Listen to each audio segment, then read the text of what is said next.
अपने प्लान को एक्सपेक्ट के मुताबिक काम ना करते देख उसने अपने ब्लेड्स वापस खींच लिए और दूसरा कमजोर पॉइंट ढूंढने लगा। फिर उसने ईगल के गर्दन के नीचे स्ट्राइक किया जिससे वो दर्द में दहाड़ उठा और वो उसकी पीठ पर लैंड कर गया। बिना हिचकिचाहट के हमारे हीरो ने जंजीरें पकड़ी और उन्हें क्रीचर की गर्दन के चारों तरफ कसकर लूप कर दिया, उसे कमांड करते हुए कि अगर जिंदा रहना है तो ढंग से बिहेव करे। इस तरह उसने रॉक को टेम कर लिया और उसे आसमान में शांति से गाइड करने लगा। विशाल ईगल खामोशी से उड़ा। उसे दूर के पहाड़ का एक शानदार नजारा दिखाते हुए हमारे हीरो ने सोचा कि इस स्पीड पर वो अपने डेस्टिनेशन पर बिल्कुल वक्त पर पहुंच जाएगा, लेकिन उसके ख्याल तब टूट गए जब माना इन्फ्यूज्ड एरोज जमीन से ऊपर शूट हुए रॉक से टकराए और उसका बैलेंस बिगड़ गया। उसने जल्दी से खुद को संभाला, रियलाइज करते हुए कि नीचे एम्बुश है। जमीन से लोग नेट डालने और गोल्डन ईगल को कैप्चर करने के ऑर्डर्स चिल्लाने लगे। कई भालों ने रॉक की बॉडी को चीर दिया। जैसे ही नेट उसके ऊपर गिरा उसे पूरी तरह उलझा दिया और रेजिस्ट करने के काबिल नहीं छोड़ा। हंटर्स का ग्रुप जीत में चिल्लाया, एक दूसरे को ट्रैप टाइट करने और उसे फ्रीज करने के लिए अर्ज करते हुए। इससे पहले कि वो टूट कर निकल सके उन्होंने उस आर्मर्ड फिगर पर ध्यान नहीं दिया जो उन पर उतर रहा था। हमारा बॉय जोर से लैंड हुआ, उसका ब्लेड से ढका हाथ एक ही बार में नेट को चीरते हुए निकला। ईगल तो अभी भी फंसा हुआ था, अपने पंख नहीं खोल सका और जमीन पर क्रैश हो गया। हंटर्स आगे भागे ये सोचते हुए कि उन्होंने आखिरकार अपने शिकार को सिक्योर कर लिया है, लेकिन इससे पहले कि वो उस तक पहुंच पाते ऊपर से एक वायलेंट फोर्स उन पर टकराई, उन्हें दर्द और डर में बिखेर दिया। उनमें से खुद को संभालने में कामयाब रहा, हथियार निकालते हुए कंफ्यूज्ड कि अभी क्या हुआ था। जैसे ही धुआं हटा उसने गिरे हुए रॉक के सामने एक लड़के को खड़े देखा। जमीन उसके पैरों के नीचे झुलसा गई थी। एक और हंटर जिसका नाम जबील था, उसने अपनी आंखें सिकोड़ ली, रियलाइज करते हुए कि ये अजनबी जरूर गोल्डन फेदर्ड ईगल के साथ आसमान से गिरा होगा। उसके गियर को देखकर वो एक अकेला मटीरियलिस्ट हंटर लग रहा था। उनके लीडर ने अटैक करने का ऑर्डर भूंगा, ये मानते हुए कि लड़का किसी नोबल हाउस से नहीं है और बिना किसी अंजाम के मारा जा सकता है। बॉस आगे लपका, लेकिन हमारे हीरो ने उसके चार्ज का सामना ठंडी घूर से किया, ये सोचते हुए कि इन वेस्टर्न माउंटेन्स में कितनी कम खबर पहुंचती है कि वो ये फैमिली लीडर को पहचान नहीं पाए। अगले ही पल उसका मुक्का लैंड हुआ, गूंस के दिलों में डर और शॉक भर दिया, जो बहुत देर से रियलाइज करते हैं कि उन्होंने किस तरह की पावर को प्रोवोक किया था। वेस्टर्न फ्रंटियर पर सीन एक्सप्लोर होता है, जिस पल हमारा बॉय अपना मुक्का आगे ड्राइव करता है। एक पंच इतना ओवरवेलमिंग कि पूरा लैंडस्केप उसके नीचे कमजोर कागज की तरह फोल्ड हो जाता है। एक ग्लोइंग स्क्रीन उसके बगल में फ्लैश होती है। गॉड बॉर्न डिसेंट ये एक्सप्लेन करता है कि वो गॉड बॉर्न आर्मर की पूरी ताकत ड्रॉ कर रहा है। उसकी स्ट्रेंथ एक इंसेन 1000% से स्काईरॉकेट कर रही है। बस उस स्ट्राइक के साथ उसके आसपास की दुनिया बिखर जाती है, जम जाती है और अपने आप में कोलैप्स हो जाती है। एक और स्क्रीन फॉलो करती है। ब्लेड मेल इनसाइड डिस्प्ले करते हुए ये रिवील करता है कि जब dragon king blade mail form में एंटर करता है तो उसका आर्मर एक हुक शेप साइड में स्प्लिट हो जाता है, जो टेरिफाइंग स्पीड से लॉन्च होता है, अपने टारगेट को पियर्स करता है और उसे सीधा यूजर की पकड़ में खींच लेता है। जैसे ही हमारा बॉय अपनी जंजीरें घुमाता है, रेंज में मौजूद सब कुछ बिना रहम के चीर दिया जाता है। जब वो अभी भी उन जंजीरें को स्वीप कर रहा होता है, पास के आदमियों में से एक पैनिक करता है और चिल्लाता है कि वो करीब ना आए, लेकिन ठीक तभी कोई उसका नाम पुकारता है, लूफैन। वो चौंक कर मुड़ता है और अपनी सीनियर को अपनी तरफ भागते हुए देखता है। वो हवा में उड़ते हुए आती है, बाहें फैलाए उसे पकड़ने के लिए कहते हुए वो ठीक वक्त पर अपने हाथ उठाता है। उसे सेफली पकड़ते हुए पूछता है कि वो अचानक यहाँ क्यों अपीयर हुई। वो उसका चेहरा करीब खींचती है, आंखें प्लेफुल आरोप के साथ सिकोड़ते हुए, पूरा 1 महीना हो गया और किसी तरह तुम एक छोटे जंगली आदमी में बदल गए हो। वो स्मर्क करता है और पूछता है कि क्या वो सच में इतनी दूर बस उसे पिक करने आई थी। वो मानती है कि वो दिन गिन रही थी, हर सुबह यहाँ आती थी क्योंकि वो जानती थी कि वो जल्दी लौटेगा। सिर्फ तभी वो आसपास देखती है और तबाही को नोटिस करती है, मांग करते हुए कि क्या हुआ। लूफैन एक्सप्लेन करता है कि उसने एक्चुअली एक गोल्डन फेदर्ड रॉक पकड़ा था उसके लिए गिफ्ट के तौर पर, लेकिन इन बेवकूफों ने हमला किया और उसे और चिड़िया दोनों को आसमान से उड़ा दिया, सब कुछ खराब कर दिया। उसकी नजर उन पर झटके से जाती है। मर्डर उसकी क्रिम्सन आंखों से रेडिएट हो रहा है। जैसे ही उसके इयरिंग से आग उठती है, वो देखती है कि उन्होंने कुछ ऐसा चुराने की हिम्मत की जो उसके लिए था ये वुक्सियन। दोनों आदमी तुरंत टूट जाते हैं। एक उसका नाम हकलाता है, दूसरा उसे उस कैलामिटी के रूप में पहचानता है जिसने हुआंग और लॉन्ग फैमिलीज को मिटाया था। कांपते हुए वो इंसिस्ट करते हैं कि ये एक मिसअंडरस्टैंडिंग है। वो रहम की भीख मांगते हैं, कहते हुए कि वो लांगिया फैमिली से हैं और कोई भी कॉम्पेंसेशन देंगे अगर वो उन्हें छोड़ दे, लेकिन वो रिस्ट्रेंट से कहीं आगे निकल चुकी है। वो अपना तीर निकालती है और डिक्लेयर करती है कि उसे परवाह नहीं कि वो किसके हैं। एक बार लड़ाई शुरू हो जाए तो कीमत खून में चुकानी पड़ती है। अगर कोई बदला चाहता है तो वो ये वुक्सियन को ढूंढने आ सकते हैं। वो अपना धनुष उठाती है, लेकिन लूफैन उसकी कलाई पकड़ लेता है। वो उसे शाप घूर देती है, पूछते हुए कि वो उसे क्यों रोक रहा है। वो शांति से कहता है कि ये छोटे फ्राई उसके हाथ गंदे करने के लायक नहीं है। वो असली गुनहगार की तरफ इशारा करता है, कहते हुए कि बाकियों को बस अपनी जगह याद रखने के लिए एक पिटाई की जरूरत है। जिस पल वो आगे बढ़ता है, जमीन फट पड़ती है, आग का एक्सप्लोजन बाहर फूट पड़ता है, अंगारों को टूटते तारों की तरह बिखेरते हुए एक स्क्रीन वजूद में फ्लैश होती है। वीकलिंग्स बी गॉन ये एक्सप्लेन करता है कि ड्रैगन का किलिंग इंटेंट अनलीश होता है, ट्रू डैमेज देता है और रेडियस में हर टारगेट को उड़ा देता है, जबकि उनके डिफेंसेस को पूरी तरह इग्नोर करता है। डैमेज स्टैट्स के डिफरेंस के साथ स्केल करता है, मतलब वो जितने कमजोर होंगे हिट उतना ही ब्रूटल होगा। आदमी चीखते हुए जमीन पर गिरता है, तड़पते और रोते हुए हमारा बॉय हिला तक नहीं। वो जोर से डिक्लेयर करता है कि ये वो था लूफैन जिसने आदमी को मारा और उसे जख्मी किया। अगर जाओ फैमिली को शिकायतें हैं तो वो खुद उसे ढूंढने आ सकते हैं। फिर वो सीनियर की तरफ देखता है और पूछता है कि क्या वो सैटिस्फाइड है। वो अपनी आंखें उस पर फ्लिक करती है और स्कॉफ करती है कि उसने उससे पूछने से पहले ही सब कुछ सॉल्व कर दिया। एक स्मग के साथ वो अपने ड्रैगन विंग्स एक्टिवेट करता है, करीब आता है, उसे अपनी बाहों में उठाता है और कहता है कि अब शिकायतों के लिए बहुत देर हो चुकी है। वो शर्मा जाती है, हकलाते हुए कि वो पसीने से महक रहा है और उसे तुरंत नीचे उतार देना चाहिए, लेकिन वो सुनने से इनकार करता है। उसे अभी भी कसकर पकड़े हुए हवा में उड़ता है। वो उसे वार्न करता है कि वो हिले नहीं या चीखे नहीं, क्योंकि अगर वो गिर गई तो वो जिम्मेदार नहीं होगा। सीन वेस्टर्न टेरिटरी में ये रेजिडेंस पर शिफ्ट होता है। वो एक डाइनिंग टेबल पर साथ बैठे हैं जब वो अचानक आगे झुकती है, ईगर, और उससे belated blade armoured dragon king hatchling summon करने के लिए कहती है। वो छोटे ड्रैगन को देखना चाहती है, इंसिस्ट करते हुए कि न्यूबॉर्न ड्रैगन कब्स अनबिलीवेबली क्यूट होते हैं और वो एक को पकड़ने का इंतजार नहीं कर सकती। हमारा बॉय ग्रिन करता है और उसे कहता है उस खतरनाक ख्याल को वापस ले लो। वो कंफ्यूजन में पलकें झपकाती है, सोचते हुए कि एक ड्रैगन को गले लगाना क्या सच में इतना नुकसान पहुंचा सकता है। वो अपना हाथ उठाता है, गोल्डन एनर्जी उसके चारों तरफ स्पिनिंग रिंग्स की तरह स्वर्ल करती है, रेडियंस कंडेंस होती है और एक छोटा ड्रैगन रोशनी से बाहर कूदता है। वो जम जाती है स्टंट पूछते हुए कि क्या ये छोटा क्रीचर सच में ब्लेड आर्मर्ड ड्रैगन किंग है। वो अपनी ठुड्डी अपनी हथेली पर रखता है और उसे वार्न करता है कि इसे अंडर एस्टिमेट ना करे। इसका डिफेंस मॉन्स्ट्रस है, यहाँ तक कि शाया जैसा कोई भी तोड़ने में स्ट्रगल कर सकता है। वो करीब झुकती है, नोटिस करते हुए कि ड्रैगन उसे एक्नॉलेज भी नहीं करता। उसके पार ऐसे देख रहा है जैसे वो बस रास्ते में पड़ा कोई पत्थर हो। लू फैन कॉन्फिडेंट होकर हाथ बढ़ाता है और कहता है कि वो इसे ठीक से हैंडल कर सकता है। वो ड्रैगन को हाथ मिलाने के लिए इनवाइट करता है, तुरंत वो उसका हाथ मिलाता है, फिर वो उसे बैठने के लिए कहता है और वो आज्ञाकारी होकर टेबल पर बैठ जाता है। वो उसे याद दिलाता है कि इसके इंटिमिडेटिंग ऑरा के बावजूद इसकी एग्जीक्यूशन पावर बिल्कुल अलग लेवल पर है। वो एक सेब उठाती है, उसे ड्रैगन के नाखून पर लटकाती है और पूछती है कि क्या वो एक काट सकता है। छोटा ड्रैगन अपना क्लॉ उठाता है और सेब को बिना कोशिश किए साफ आधा काट देता है। वो एक्साइटमेंट से चमक उठती है, डिक्लेयर करते हुए कि ये छोटा ड्रैगन बेसिकली हर सिचुएशन के लिए एक टूल है, घर के काम, long distance travel, murder, robbery, जो भी जरूरत हो। हमारा बॉय हंस पड़ता है और पूछता है कि क्या कुछ हुआ था जब वो पूरे 1 महीने के लिए गायब था। वो आह भरती है और कहती है कि सतह पर कुछ नहीं हुआ, लेकिन कई powerful families aggressively secret realm से रिसोर्सेज छीन रही हैं। उसकी नजरों में सब कुछ डिवाइन विंड सीक्रेट रेल्म की तैयारी की तरफ इशारा करता है। वो इसे टाल देता है, उसे स्ट्रेस न लेने के लिए कहता है क्योंकि वो अब इंसेनली स्ट्रांग है। लेकिन अचानक पूरा कमरा एक गरजती हुई बूम से हिल जाता है। वो डर से हिल जाती है और वो तुरंत अपनी बाह उसकी कमर के आसपास रखकर उसे संभालता है। एक नौकर अंदर भागता है मिस और यंग मास्टर लू को रिपोर्ट करने के लिए कि वेस्टर्न बॉर्डर पर डोमिनेंट वोल्केनो अनएक्सपेक्टेडली फट गया है। वो अकड़ जाती है क्योंकि वो दिशा निंग फैमिली की है। हमारा बॉय उठता है और अपनी सीनियर को कहता है कि उन्हें चेक करना चाहिए, इतना बड़ा डिस्रप्शन ऑलमोस्ट सर्टेनली निंग शुआंग से जुड़ा है। सीन वेस्टर्न बॉर्डर पर मैसिव वोल्केनो केव पर शिफ्ट होता है। पूरी दुनिया कांपती हुई लगती है, लावा ऊपर उगल रहा है, जमीन एक जिंदा जानवर की तरह उछल रही है और हीट वेव्स पास की हर चीज से टकरा रही हैं। कहीं से भी एक विशाल चिड़िया जिसके पंख जलते हुए शील्ड्स जैसे हैं वोल्केनिक स्काई के आर पार उड़ती है। हमारा बॉय अपनी सीनियर को बाहों में लेकर पहुंचता है और गर्मी इतनी ब्रूटल है कि लैंड करते ही उसके बाल भी जलते हुए महसूस होते हैं। वो एरिया का सर्वे करता है, सोचते हुए कि जगह डरावनी है, लेकिन जो चीज उसे सच में हिला देती है वो हवा में लटका हुआ ऑरा है।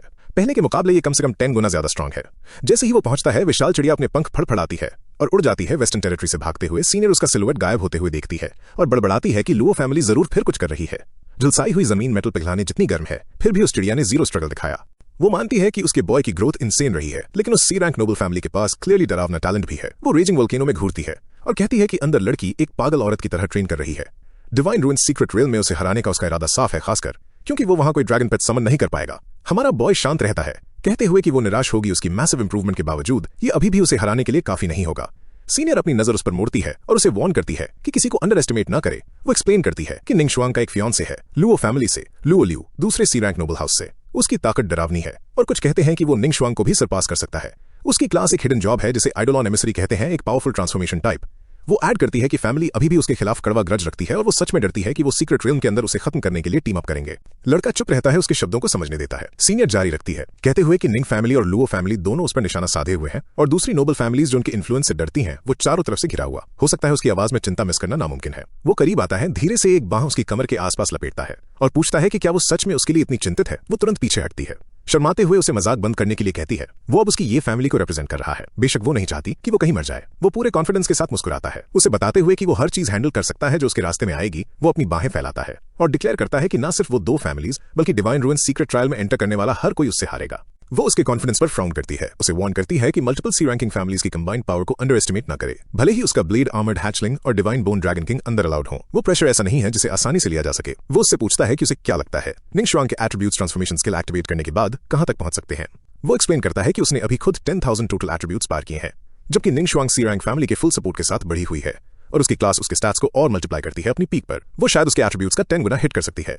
सीनियर हाँ में सिर हिलाती है, एस्टिमेट करते हुए कि वो 100,000 आसानी से सरपास कर सकती है। लड़का बस कहता है 100,000 इतना हाई नहीं है। वो जम जाती है उसे घूरते हुए, तुमने अभी क्या कहा। वो अपना हाथ उठाता है और वो चमकते हुए स्टील में बदल जाता है। वो उसे अपनी करंट स्ट्रेंथ पर ध्यान देने के लिए कहता है। एक स्क्रीन अपीयर होती है, ब्लेड आर्मर बॉन्ड, एक ट्रांसफॉर्मेशन जो उसे चेस्ट स्लॉट आर्मर में बदल देती है, पहनने वाले को स्टील ड्रैगन के सारे एट्रीब्यूट्स और स्किल्स ग्रांट करते हुए। एक और स्क्रीन फ्लैश करती है, डिवाइन बोन आर्मर, दोनों कलाइयों के लिए डिवाइन गॉन्टलेट्स में ट्रांसफॉर्मेशन। उसे डिवाइन बोन ड्रैगन किंग के स्टैट्स और गॉड बॉन्ड डिसेंट स्किल देते हुए वो खाली आसमान में एक पंच मारता है और जो एक्सप्लोजन होता है वो विशाल है। शॉकवेव धरती को हिला देती है, यकीन करना नामुमकिन कि ये एक स्ट्राइक से आया। वो उसकी तरफ देखता है और शांति से कहता है, ये अब मेरा पंच है। सीनियर स्टंड है, स्पीचलेस, समझ नहीं पा रही कि उसने अभी क्या देखा। वो एक्सप्लेन करता है कि डिवाइन बोन ड्रैगन किंग और ब्लेड आर्मर ड्रैगन किंग कब्स को साथ में स्टैक करके डिवाइन बॉन्ड से एनहांस करके दोनों ड्रैगन्स के कंबाइंड एट्रीब्यूट्स ने उसके स्टैट्स को 1 मिलियन के पार पुश कर दिया है। वो उस 1 महीने के बारे में सोचती है जब वो गायब था और रियलाइज करती है कि उसकी ग्रोथ मॉन्स्टर्स से भी परे है।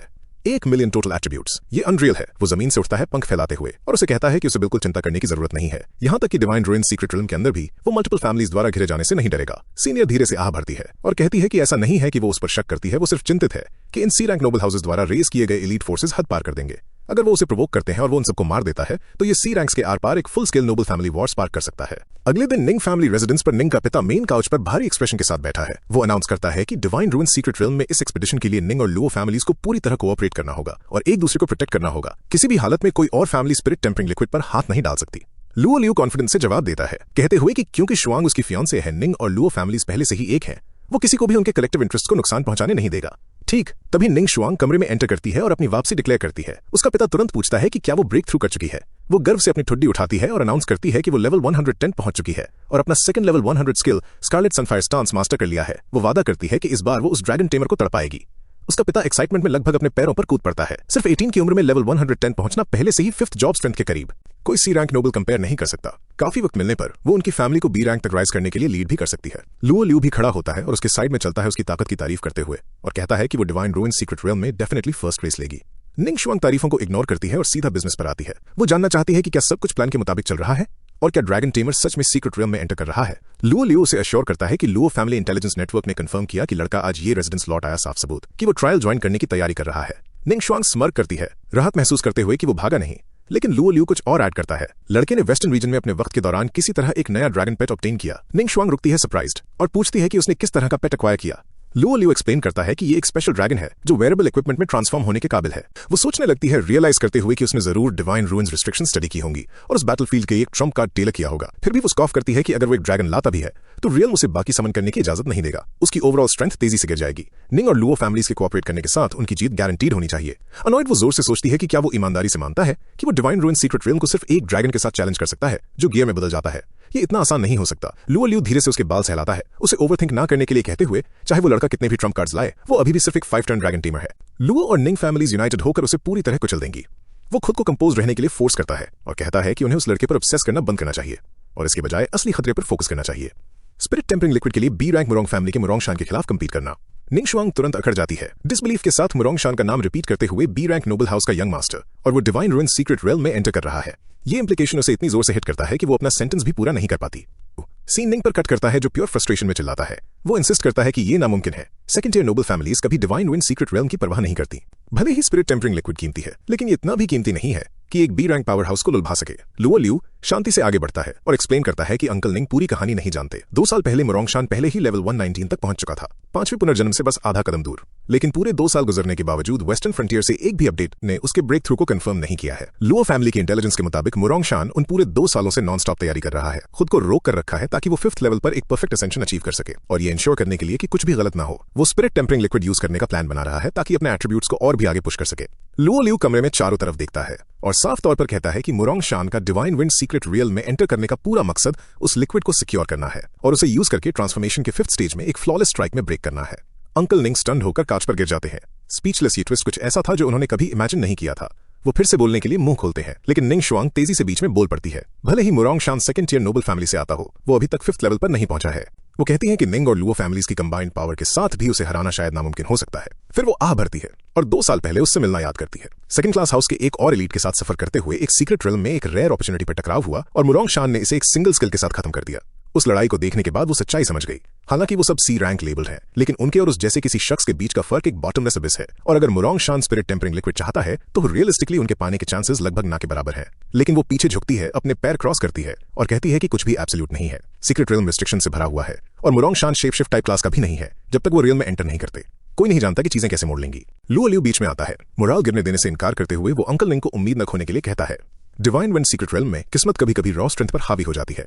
सही मौके के साथ वो और शुआंग मुरोंग शान के करीब पहुंचने से पहले ही स्पिरिट टेम्परिंग लिक्विड पर ठोकर खा सकते हैं। अंकल निंग आखिरकार सांस छोड़ते हैं और मानते हैं कि जबकि स्पिरिट टेम्परिंग लिक्विड क्रूशल है, उनकी जिंदगियां कहीं ज्यादा मायने रखती हैं। अगर वो फेल होते हैं तो उन्हें कम से कम जिंदा वापस आना चाहिए, और अगर वो सच में मुरोंग शान को नहीं हरा सकते तो उसे सौंप देना ही एकमात्र स्मार्ट चॉइस है। निंग शुआंग अचानक फट पड़ती है, उसकी आवाज रेजिडेंस में गूंजती है। इस एक्सपीडिशन से जो वो सबसे ज्यादा चाहती है वो स्पिरिट टेम्परिंग लिक्विड नहीं है, वो बदला है। उसके बाल जलते हुए धागों की तरह भड़क उठते हैं। जैसे ही वो अपना गोल डिक्लेयर करती है, वो ड्रैगन टेमर की जान चाहती है। इससे पहले कि टेंशन टूटे, लुओ लियू कैजुअली बीच में बोलता है और कहता है कि एक बार वो वापस आ जाए तो शादी की तैयारियां शुरू करने का वक्त होगा। कमरा जम जाता है, शुआंग की आंखें फैल जाती हैं और यहां तक कि लुओ लियू भी अकड़ जाता है। इससे पहले कि वो जल्दी से जवाब दे कि वो अंकल निंग की इच्छाओं का पालन करेगा और पूरी सीक्रेट रियल्म ट्रिप के दौरान शुआंग को प्रोटेक्ट करेगा। 3 दिन बाद हमारा बॉय और सीनियर एक गहरी घाटी से गुजरते हैं। सीनियर लैंडस्केप स्कैन करती है और कहती है कि ये जरूर वेस्टर्न बॉर्डर होना चाहिए, और उसे कभी एहसास नहीं हुआ कि फ्रंटियर इतनी दूर तक फैला हुआ है। वो आगे उड़ती है, हैरान होते हुए कि यहाँ इतने लंबे समय तक रहने के बाद भी वो कभी इतनी गहराई में नहीं गई। हमारा बॉय हंसता है और पॉइंट आउट करता है कि ये जगह ये फैमिली से सिर्फ 2000 मील दूर है, वो कभी यहाँ कैसे नहीं आई। वो एक्सप्लेन करती है कि ये पूरा इलाका थर्ड क्लास नोबल फैमिलीज द्वारा गार्डेड है और बेसिकली आउटसाइडर्स के लिए एक फॉरबिडन जोन है, तुम उनकी मंजूरी के बिना एंटर नहीं कर सकते। वो एक भौं उठाता है पूछते हुए कि क्या थर्ड रेट फैमिलीज सच में इतनी नखरेबाज हैं। फिर वो सोचता है कि सेकंड क्लास और फर्स्ट क्लास नोबल्स कैसे होंगे अगर नीचे वाले भी इतना घमंडी एक्ट करते हैं। वो बस मुस्कुराती है और उसे कहती है कि इसे ढंग से डिस्क्राइब करने का कोई तरीका नहीं है। वो उसे एक लुक देता है लेकिन शांत रहता है। जैसे ही वो आगे उड़ते हैं, इससे पहले कि वो फिर से बोल सके, वो अचानक आगे इशारा करती है। वो रहा डिवाइन विंड सीक्रेट रेलम का एंट्रेंस। एक विशाल भीड़ पहले ही इकट्ठा हो चुकी है। घाटी को शोर और रेस्टलेस एनर्जी से भरते हुए वो एंट्रेंस पर लैंड करते हैं। सीनियर लोगों के समंदर पर नजर डालती है और बड़बड़ाती है कि ये टर्न आउट इंसेन है, मुकाबला फियर्स होगा। जिस पल वो करीब आते हैं, फुसफुसाहटें ठंडी हवा की तरह भीड़ में दौड़ती हैं। वो ये फैमिली का ड्रैगन टीमर एक्चुअली आ गया। कोई स्नीयर करता है, दूसरा हंसता है। क्या उसे सच में लगा कि दो छोटे एरिस्टोक्रेटिक फैमिलीज को मिटाने से वो स्ट्रांग बन गया? वो ज्यादा से ज्यादा कैनन फॉडर है। कोई उसका और मजाक उड़ाता है कहते हुए कि वो कुएं के नीचे मेंढक की तरह है, आसमान को कटोरा समझ रहा है। दूसरा ऐड करता है, लगभग खुशी से मैंने सुना है कि निंग फैमिली ने उसे टेलीपोर्टेशन स्टोन भेजा है, बस उसे सीक्रेट रेलम के अंदर स्लॉटर करने के लिए। सीनियर अपनी जीभ क्लिक करती है और उसे ट्रैश टॉक इग्नोर करने के लिए कहती है। जलन लोगों को लाउड बनाती है उसका अकेले का। लेवल 65 आधे लोगों की नींद उड़ाने के लिए काफी है। हमारा बॉय बस कंधे उचकाता है कहते हुए कि वो जहां भी जाता है सेंटर ऑफ अटेंशन बनने का आदी हो गया है। वो भीड़ की तरफ इशारा करती है और एक्सप्लेन करती है कि इस बार ज्यादातर कंपेटिटर्स ट्रांसफॉर्मेशन टाइप क्लासेस हैं। वो एक ऊंचे आदमी की तरफ इशारा करती है और कहती है वो युआन जैंग है, लेवल 110 फाइटर, जो जायंट एप में ट्रांसफॉर्म होता है। बैटल के दौरान एक स्क्रीन व्यू में फ्लैश होती है। Yuan Zhang level 110 giant ape variant grade C western territory. फिर वो एक और फिगर की तरफ सिर हिलाती है। वो ली फैमिली का ली चिंगफिंग है, लेवल 110 भी एक ट्रांसफॉर्मेशन टाइप जिसका बैटल फॉर्म क्रेन है। एक और स्क्रीन जल उठती है। Li Qingfeng level 110 crane master class C western border senior हमारे बॉय के करीब झुकती है और फुसफुसाती है कि ये दोनों बेसिकली आउटसाइडर नोबल फैमिलीज के बीच सबसे स्ट्रॉन्ग कंटेंडर्स हैं। अचानक एक ईगल जैसी चीख हवा को काटते हुए निकलती है। सब ऊपर देखते हैं। हमारा बॉय अपनी नजर उठाता है और शांति से कहता है कि वो आ गई है निंग फैमिली की। निंग शुआंग और लुओ फैमिली का लुओ ल्यू शुआंग और लुओ ल्यू ड्रामेटिक फ्लेयर के साथ उतरते हैं। हवा में बाल लहराते हुए शुआंग के जलते हुए धागे आग की तरह टिमटिमा रहे हैं। वो हमारे बॉय और सीनियर के साथ नजरें मिलाते हैं, टेंशन इतनी घनी कि काटी जा सके। लेकिन इससे पहले कि कुछ एस्केलेट हो, सफेद एनर्जी का एक बर्स्ट पूरे एरिया में फूट पड़ता है। शोर बढ़ता है। शुआंग और लुओ ल्यू हिले हुए लगते हैं। कोई नहीं समझता कि अभी क्या हुआ। जैसे ही हमारा बॉय और सीनियर एक्सप्लोजन के सोर्स की तरफ मुड़ते हैं, कोई चिल्लाता है कि सीक्रेट रेलम खुल गया है।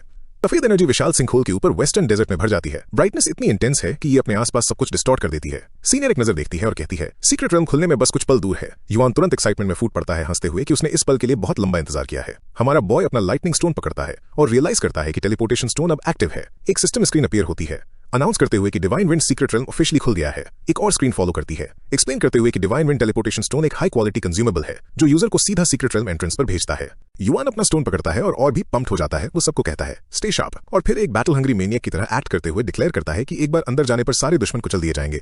वाइल्ड तरीके से हंसते हुए वो सीक्रेट रेलम में कदम रखता है। जैसे ही हमारा बॉय अपना टेलीपोर्टेशन स्टोन पकड़ता है, सीनियर उसे ध्यान से देखती है। वो बोल ही रहा होता है जब वो अचानक ऊपर इशारा करती है। एक टिमटिमाती हुई गुलाबी रोशनी आसमान में ऊपर दिखाई देती है। कोई और आ गया है। तुरंत बाद नीली एनर्जी का एक बर्स्ट जमीन पर डेटोनेट होता है जैसे ही एक और फिगर लैंड करता है। लुओ ल्यू शांति से कमेंट करता है कि एक सच्चे एक्सपर्ट की अराइवल हमेशा एक यूनिक प्रेजेंस कैरी करती है। शुआंग पास खड़ी होकर सीन को घूरती है, समझने की कोशिश कर रही है कि उनके आसपास क्या हो रहा है। भीड़ एक्साइटेड मर्मर्स में फूट पड़ती है। एनर्जी तूफान से पहले की शांति की तरह बिल्ड हो रही है। भीड़ हांफती है। जैसे एक न्यू कमर उतरता है, लोग फुसफुसाते हैं कि वो बहुत ज्यादा हैंडसम है, बहुत एलिगेंट, बहुत अनरियल, जैसे कोई चांदनी से बनाया गया हो। एक आवाज आखिरकार वो नाम बड़बड़ाती है जो बाकी सब कहने के लिए बहुत स्टंड है, मुरोंगशान। मुरोंगशान एक हाथ कैजुअली अपनी पॉकेट में डाले हुए चलता है, किसी ऐसे शख्स के एफर्टलेस कॉन्फिडेंस के साथ मूव करते हुए जो कभी नहीं हारा, और मर्मर्स फैलती हैं। अगर एक सेकंड ईयर नोबल फैमिली भी आ गई है तो कंपटीशन सिर्फ फियर्स नहीं है, ये डरावना है। एक नई स्क्रीन फ्लैश करती है। Murongshan level 119 rank B western border clan. Senior की आंखें तुरंत फैल जाती हैं। वो मांग करती है कि ये रिडिकुलसली फ्लैशी बंदा कौन है। यहां तक कि हमारा बॉय भी ऑफ गार्ड पकड़ा जाता है, जोर से सोचते हुए कि क्या मुरोंगशान भी सच में डिवाइन विंड सीक्रेट रेलम में एंटर कर रहा है। वो उसे एक लुक देती है, पूछते हुए कि वो किसी इतने इंपॉर्टेंट शख्स को कैसे नहीं पहचानता। वो सीधा मानता है कि उसे कोई अंदाजा नहीं है कि मुरोंगशान कौन है, लेकिन फिर वो कुछ अनसेटलिंग ऐड करती है। वो रियल्म के अंदर अलाउड हर थर्ड टियर नोबल फैमिली को जानती है। एक सेकंड टियर फैमिली का आना कोई सेंस नहीं बनाता। किसी ने जरूर उन्हें चुपचाप इकट्ठा किया होगा। हमारा बॉय मुरोंगशान को घूरता है, तुरंत सेंस करते हुए ये आदमी निंग शुआंग से भी ज्यादा स्ट्रॉन्ग लग रहा है। ली किंगफिंग अचानक कमेंट करता है कि हमारा बॉय जरूर किसी लो रैंकिंग नोबल फैमिली से आता होगा अगर वो मुरोंगशान को भी नहीं पहचानता। वो एक्सप्लेन करता है कि मुरोंगशान एक यंग प्रोडिजी है जो अपने 5th रीइंकार्नेशन की तैयारी कर रहा है। पावरफुल मुरोंग फैमिली का वारिस, एक सच्चा second class noble house. Senior भड़क उठती है, मांग करते हुए कि एक second tier noble third tier families के लिए बने सीक्रेट रेलम का एम क्यों करेगा। लुओ ल्यू अपने बाल ड्रामेटिकली फ्लिप करता है और ये फैमिली के वीक इंटेलिजेंस नेटवर्क का मजाक उड़ाता है। वो कहता है कि ये ऑब्वियस है, मुरोंगशान स्पिरिट टेम्परिंग लिक्विड के लिए आया है जिसकी उसे 5th लेवल ऑफ कल्टिवेशन तक पहुंचने के लिए जरूरत है, और अगर वो पार्टिसिपेट कर रहा है तो किसी और का कोई चांस नहीं है। ली किंगफिंग गहरी सांस लेता है। अपना टेलीपोर्टेशन स्टोन पकड़ते हुए वो बड़बड़ाता है कि मुरोंगशान शेप शिफ्टर भी नहीं है, इससे पहले कि वो सीक्रेट रियल्म में कदम रखता है। गायब होते हुए वो ऐड करता है कि इन स्पेशल रूल्स के नीचे ली फैमिली भी अपनी किस्मत आजमाना चाहती है। हमारा बॉय खामोशी से सुनता है, सोचते हुए कि क्या मोरोंगशन सच में ट्रांसफॉर्मेशन टाइप नहीं है। इस दौरान लुओ लियू एक एग्जैजरेटेड आह भरता है, कहते हुए कि उसने जरूर यंग मास्टर मोरोंग के सामने खुद को शर्मिंदा कर दिया। वो बड़बड़ाता है कि third rate noble houses uncultured जानवरों से भरे हैं, लेकिन लुओ फैमिली की सुपीरियर इंटेलिजेंस की वजह से वो कम से कम बेहतर इन्फॉर्म्ड है। मोरोंग शान उसे सुनता है, लेकिन उसे एक नजर भी नहीं देता। वो बस अपना टेलीपोर्टेशन स्टोन एक्टिवेट करता है और रोशनी की एक लपक में गायब हो जाता है। लुओ लियू बीच सोच में जम जाता है, फिर से स्टन्ड। वो डिसाइड करता है कि उसने क्लियरली कोई इंप्रेशन नहीं बनाया। फिर वो सीधा खड़ा होता है और कहता है कि क्योंकि ज्यादातर कंपेटिटर्स आगे चले गए हैं, अब उनकी बारी है। वो शुआंग को पुकारता है, लेकिन वो जवाब नहीं देती। वो सीनियर और हमारे बॉय को घूर रही है, आंखें अनकहे इरादे से शार्प हैं। सीनियर करीब आती है, अपना हाथ धीरे से हमारे बॉय के गाल पर रखती है। वो उसका चेहरा पकड़ती है और माफी मांगती है, कहते हुए कि उसने सच में एक्सपेक्ट नहीं किया था कि second class noble families appear होंगी। वो उसे फिर से वार्न करती है कि उसे अंदर बेहद केयरफुल रहना होगा, लेकिन हमारा बॉय बस मुस्कुराता है, उसे अश्योर करते हुए कि वो किसी से नहीं हारेगा। वो उसे हायर नोबल्स के उसकी प्रेजेंस नोटिस करने से पहले जल्दी लौटने के लिए कहता है। सीनियर हाँ में सिर हिलाती है, मानते हुए कि वो अपनी लिमिट समझती है। अभी वो ये फैमिली की ज्यादा मदद नहीं कर सकती, लेकिन एक बार वो लेवल 100 पहुंच जाए, वो ये फैमिली को एक प्रेस्टिजियस एरिस्टोक्रेटिक क्लैन में रेज करने का वादा करती है। ये सुनकर हमारा बॉय तुरंत उसकी कलाई पकड़ता है, उसका हाथ अपनी गर्दन तक खींचता है और कहता है कि ये डील है। वो अग्री करती है। आग उसके आसपास हल्की टिमटिमाती है। जैसे ही वो कूदकर दूर जाती है, वो वादा करती है कि जब वक्त आएगा वो और ये फैमिली दोनों उसके पीछे खड़े होंगे। वो उसकी अच्छी खबर सुनने का इंतजार करेगी। हमारा बॉय अपना टेलीपोर्टेशन स्टोन एक्टिवेट करता है, उसकी एनर्जी को अपने आसपास लपेटते हुए महसूस करता है। वो उसे चिंता न करने के लिए कहता है और फिर सीक्रेट रियल्म में गायब हो जाता है। शुआंग पोर्टल के सामने खामोशी से खड़ी रहती है, उसमें गहराई से घूरते हुए लुओ लियू उसके बगल में कदम रखता है, एक हाथ उसके कंधे पर रखता है और कहता है कि वक्त आ गया है। शुआंग सांस छोड़ती है, बड़बड़ाते हुए कि बाहर वैसे भी बहुत शोर हो रहा है, और उसके साथ आगे बढ़ती है। सीक्रेट रियल्म के अंदर हमारा बॉय हल्के से लैंड करता है, अभी भी टेलीपोर्टेशन स्टोन पकड़े हुए, सिर्फ ये रियलाइज करने के लिए कि ये पहले ही जल चुका है। एक मैसेज फ्लैश होता है। डिवाइन विंड सीक्रेट रियल्म में ऑफिशियल एंट्रेंस मार्क करते हुए वो मन ही मन सोचता है कि एक बार अंदर आने पर बाहर निकलने का एक ही रास्ता है, जीतना या अंत तक जिंदा रहना। आधे रास्ते से पीछे हटने जैसी कोई चीज नहीं है। एक सिस्टम स्क्रीन अपीयर होती है। Divine wind secret realm has officially begun, total participants 13 feet. उसे हर रूल याद रखना होगा। डिवाइन विंड सीक्रेट रियल्म का final reward gold tempering liquid है। इसे पाने के बाद यूजर को चैलेंज खत्म करने के लिए गॉड टेम्परिंग पूल की एक्टिवेट करनी होगी। एक और स्क्रीन करंट स्टैट्स लिस्ट करती है। Remaining players 13 remaining fragments 26 fragments held 1/13 keys held 0.1। Explanation जारी रहती है। स्पिरिट टेम्परिंग पूल खोलने के लिए 3 कीज रिक्वायर्ड हैं। हर की 13 फ्रैगमेंट्स में डिवाइडेड है। हर पार्टिसिपेंट एक फ्रैगमेंट के साथ शुरू करता है और बचे हुए 26 रेल्म भर में फैले हुए हैं। जो कोई भी पहले 13 फ्रैगमेंट्स इकट्ठा करता है वो गॉड टेम्परिंग पूल की कंप्लीट करता है, और एक बार कोई फुल की फॉर्म कर लेता है तो उसकी लोकेशन सबको रिवील हो जाती है। एक नई नोटिफिकेशन अपीयर होती है, उसने एक की फ्रैगमेंट ऑब्टेन किया है। हमारा बॉय ग्रिन करता है, ये सिस्टम इंटरेस्टिंग है। उसे 12 और फ्रैगमेंट्स चाहिए, या तो उन्हें वाइल्ड में ढूंढकर या दूसरों से छीनकर, और एक बार कोई की कंप्लीट करता है और उसकी पोजीशन पब्लिक हो जाती है तो पूरा रियल्म केओस में डूब जाएगा। वो सीक्रेट रियल्म में गहराई में कूदता है, दरकाते हुए पत्थर पर लैंड करता है। जैसे ही हवा उसके पास से गुजरती है, फ्रैगमेंट्स के बिना पार्टिसिपेंट्स डेफिनेटली किसी भी कमजोर से चुराना शुरू कर देंगे, और जो स्पिरिट टेम्परिंग लिक्विड प्रोटेक्ट करने के लिए बहुत कमजोर है वो बस किसी और के लिए सारी मेहनत करते रह जाएंगे। एक शार्प ग्रिन उसके चेहरे पर फैल जाती है। वो फुसफुसाता है कि वो तैयार है। चैप्टर 184, जिस पर डिवाइन रॉयल सीक्रेट रियल्म अपने रूल्स लिस्ट करना खत्म करता है, एक कोड नोटिफिकेशन फ्लैश होता है। चैलेंज शुरू होने में 3 सेकंड्स हमारा बॉय अपनी सांसें स्थिर करता है। जैसे ही काउंटडाउन खुलता है 3, उसका स्टांस शार्प होता है। 2, उसकी नजर सिकुड़ती है, एक हल्की ग्रिन बनती है। आखिरकार ये शुरू होता है। सफेद एनर्जी का एक अंधा कर देने वाला सर्ज बाहर फूट पड़ता है। दुनिया प्योर ब्राइटनेस में घुल जाती है, इतनी इंटेंस कि उसका विजन कांपने लगता है। वो अपनी आंखें थोड़ी थोड़ी खोलने के लिए फोर्स करता है, एडजस्ट करने के लिए स्ट्रगल करते हुए। जैसे ही शेप्स धीरे धीरे लौटते हैं, जब धुंध साफ होती है, वो रियलाइज करता है कि वो डिवाइन रॉयल सीक्रेट रियल्म के पीक फॉरेस्ट में अपीयर हुआ है। टेरेन ब्रूटल है, अनस्टेबल चट्टानों पर ढेर लगे हुए नुकीले पत्थर। जिस पर वो आगे बढ़ता है, एक विशाल बोल्डर ऊपर से क्रैश होता है। वो अपनी जीप क्लिक करता है, तुरंत समझते हुए कोई भी क्लास जो फ्लाइट पर रिलाई करती है उसके लिए यहाँ सर्वाइव करना एक बुरा सपना होगा। जैसे ही वो जंगल में गहराई में जाता है, एक आवाज अचानक उसके पीछे गूंजती है। उसके लकी होने का मजाक उड़ाते हुए वो जम जाता है। कोई जमीन पर जोर से पैर पटकता है। धूल हिलाते हुए जैसे ही एक जायंट फिगर परछाइयों से बाहर निकलता है, वो आदमी एक डी रैंक फैमिली के बच्चे के बगल में स्पॉन होने के बारे में बड़बड़ाता है। वो भारी भरकम जानवर आगे चलता है, हर हाथ में ट्विन बेड्स पकड़े हुए। एक शैतानी ग्रिन उसके चेहरे पर फैलती हुई एक स्क्रीन अपीयर होती है। Wang level 105 beast tamer western border C rank. Wang जोर से हंसता है, हमारे बॉय को सीधा उसके पास डिलीवर किया गया फ्री एपेटाइजर कहते हुए। लेकिन हमारा बॉय बस स्मर्क करता है। एनर्जी उसके हाथों के चारों तरफ उठते हुए तूफान की तरह लिपट जाती है। अगर कुछ है तो वो सोचता है कि वैंग सही है, यहाँ कोई लकी है, लेकिन वो वैंग नहीं है। वैंग दहाड़ता है कि ये उसका डिवाइन ड्राइंग सीक्रेट रियल्म में एंटर करने का दूसरा मौका है। उसकी बॉडी फूलती है, मसल्स बाहर फट पड़ते हैं। जैसे ही वो एक जायंट फॉर्म में एंटर करता है, नसें एग्रेसिवली पल्स करती हैं। जैसे ही वो डिक्लेयर करता है कि एक मामूली समनर को यहाँ प्राउड एक्ट करने का कोई हक नहीं है, एक नई स्क्रीन अपीयर होती है। लॉर्ड ऑफ पर्गेटरी डिस्क्राइब करते हुए वो आर्मर जो किसी भी हथियार में शिफ्ट हो सकता है और रिस्टोर होने पर यूजर के लेवल के बराबर स्ट्रेंथ बूस्ट करता है। वैंग का लेवल 110 है। हमारा बॉय शांति से ऑब्जर्व करता है, नोट करते हुए कि ब्लेड एक्चुअली एक स्पेशल स्किल द्वारा रीशेप किया गया आर्मर है, और इंटरेस्टिंग इस जानवर के पास यहाँ का एक्सपीरियंस है। वैंग चिल्लाता है कि अकेले उसके पंच में लगभग 12,000 स्ट्रेंथ है। वो चार्ज करता है, मुठ्ठियां गिरते हुए पहाड़ की तरह घुमाते हुए। एक और स्क्रीन फ्लिकर करती है। Lord of purgatory grants 105 by 110 strength attribute. हमारे बॉय का एक्सप्रेशन डगमगाता नहीं है, ये लड़ाई पहले ही उसकी है। जैसे ही वैंग अपना पंच आगे फेंकता है, हमारा बॉय बस अपने हाथ उठाता है और उसे हवा में पकड़ लेता है। उस मैसिव फोर्स को वही रोक देता है। पावर उसके चारों तरफ लहराती है। शॉक वेव उसकी बॉडी से टकराकर बिना नुकसान पहुंचाए टूट जाती है, जैसे कि अटैक हवा के झोंके से ज्यादा कुछ न हो। वो अपना सिर टेढ़ा करता है, लगभग बोर होते हुए पूछता है कि क्या डिवाइन ड्रॉइड सीक्रेट रेल्म में हर कोई इतना कमजोर है अगर 12,000 स्ट्रेंथ उसे इंप्रेस करने के लिए है। वैंग जम जाता है, पैनिक उसकी रीढ़ की हड्डी में रेंगता है। लेवल 65, कोई ड्रैगन समझ नहीं। हर फैक्ट जो वो जानता है वो चीख रहा है कि हमारे बॉय को 10,000 प्लस पंच ब्लॉक करने के काबिल नहीं होना चाहिए, लेकिन यहाँ वो उसे खिलौने की तरह पकड़े हुए है। हमारे बॉय की आंखें शार्प होती हैं। वो कहता है कि जो फ्रैगमेंट सीधा उसके दरवाजे पर डिलीवर किए गए हैं वो अब उसके हैं। फिर उसका ऑरा फूट पड़ता है। रॉ पावर बाहर एक्सप्लोड करती है जैसे ही वो वैंग को एक सिंगल स्ट्राइक के साथ धकेलता है। वैंग पहाड़ों के आर पार ब्लास्ट होता है। एक के बाद एक चोटी से टकराता हुआ आग उसके पीछे डेटोनेट होती है। आसमान रोशन हो जाता है जैसे ही उसकी बॉडी वायलेंटली क्लिफ से नीचे बाउंस करती है। जब तक वो नीचे जमीन पर स्लैम करता है वो खांस रहा है, डेज्ड है, मुश्किल से यकीन कर पा रहा है कि वो अभी भी जिंदा है। एक आवाज ऊपर से आती है, बेशक वो जिंदा है। वैंग डर के मारे ऊपर देखता है। हमारा बॉय चोटी पर खड़ा है, एक चेन पकड़े हुए जो वैंग के पैर के चारों तरफ कसकर लिपटी हुई है। एक स्क्रीन फ्लिकर करती है। वैंग के ब्लेड आर्मर का साइड फंक्शन रिवील करते हुए कैसे ये एक हुक साइड लॉन्च करता है जो टारगेट को पियर्स करके वापस खींचता है, सिवाय इसके कि अब ये उसके खिलाफ यूज किया जा रहा है। वैंग का कांप उठता है, खौफनाक सच्चाई रियलाइज करते हुए हमारे बॉय ने लॉर्ड ऑफ पर्गेटरी आर्मर को ऐसे तोड़ दिया जैसे वो कागज का बना हो। उसके स्टैट जरूर 10,000 से कहीं आगे होने चाहिए, शायद 100,000 भी निंग शुआंग की तरह। हमारा बॉय फ्राउन करता है, पूछते हुए कि वो क्या बड़बड़ा रहा है। वो उसे 2 चॉइसेस देता है, इसलिए बेहतर होगा कि वो ध्यान से सुने। पहली चॉइस अपने फ्रैगमेंट सौंप दे और रास्ता दिखाए, क्योंकि ये रियल्म के अंदर उसका दूसरा मौका है। दूसरी चॉइस रिलीज कर दिया जाए और नीचे बॉटमलेस अबिस में गिर जाए। टूटे हुए गियर, टूटी हुई हड्डियों और उड़ने की एबिलिटी ना होने के कारण वो 1 सेकंड भी सर्वाइव नहीं कर पाएगा। वैंग तुरंत टूट जाता है, ससकते और चीखते हुए कि वो पहला ऑप्शन चुनता है। वो सब कुछ सौंप देगा, वो रास्ता दिखाएगा, कुछ भी। हमारा बॉय चेन खींचता है, आदमी को वापस ऊपर खींचता हुआ। जब वैंग फिर से सॉलिड ग्राउंड पर पहुंचता है, कांपता हुआ, हमारा बॉय उसे वार्न करता है कि वो भागने के बारे में सोचे भी नहीं। वैंग कसम खाता है कि वो नहीं करेगा। बार बार कांपते हाथों से फ्रैगमेंट सौंपते हुए वो हमारे बॉय का उसे छोड़ने के लिए शुक्रिया अदा करता है और आगे के सफर में काम आने का वादा करता है। हमारा बॉय उसे शांति से देखता है और पूछता है कि क्या वो सच में इस बारे में कॉन्फिडेंट है, क्या उसने अपनी पहली कोशिश के दौरान रिल्म का ज्यादातर हिस्सा मैप किया था। वैंग अपने आंसू पोंछता है और कहता है कि वो सब कुछ जानने का दावा नहीं कर सकता, लेकिन वो फियर्स बीस्ट्स द्वारा गार्डेड ज्यादातर ट्रेजर चेस्ट लोकेशन से वाकिफ है। वैंग एक्सप्लेन करना शुरू करता है कि डिवाइन रूइंस सीक्रेट रेल्म के अंदर ट्रेजर चेस्ट्स ज्यादातर लोगों की सोच से कहीं ज्यादा कीमती हैं। वो सिर्फ की फ्रैगमेंट्स नहीं बांटते, वो रेयर ट्रेजर्स भी ड्रॉप करते हैं और उनमें से 3 मिथिकल रियल्म आर्टिफैक्ट्स हैं। इनमें से एक भी सिक्योर करना पूरी लड़ाई को तुरंत पलट सकता है।